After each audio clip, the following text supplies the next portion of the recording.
Ati qabeenya kooti qabeenya koo lakkaa'ee fidee siman qaba albuuda dhoosaa albuuda koo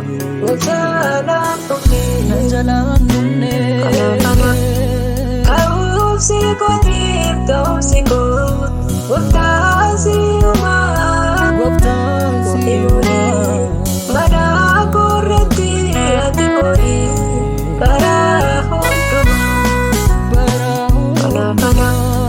ka'uufsi kootiif ta'uufsi koo gooftaasi uumaa himuunii mana koorratti ati moorii bara hundumaa.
Ati qabeenya kooti qabeenya koo lakkaa'ee fidee sinan qaba albuuda dhoksaa albuuda koo na jalaan dhumee kanaaf ka'uufsi kootiif ta'uufsi koo gooftaasi uumaa himuunii mana koorratti ati moorii bara hundumaa.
Yesus ati qabeenya kooti qabeenya koo lakkaa'in fidee sinan qaba albuuda dhoksaa albuuda koo na jaalaan dhumee kanaafana ka'umsi kootiif ga'umsi koo waggaasi homaa muhimuri mana korratti ati horii bara hundumaa.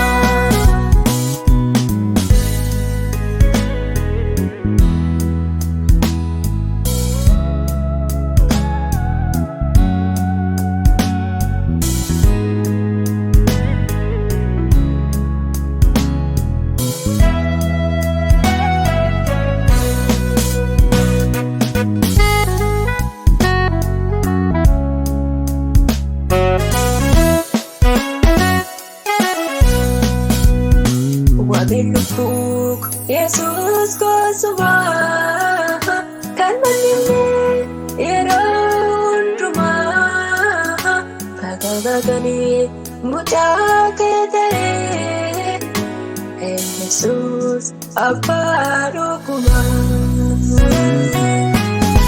Wabilutuk Yesus kosubah kan menimbe yeroo hundumaa bagani mucaa kee ta'e Yesus abbaa dhugumaa. Yesus ati qabeenya kooti qabeenya koo lakkaa'in fidee sinan qaba albuuda dhoksaa albuuda koo na jaalaan dhumee ka'umsi kootiif ga'umsi koo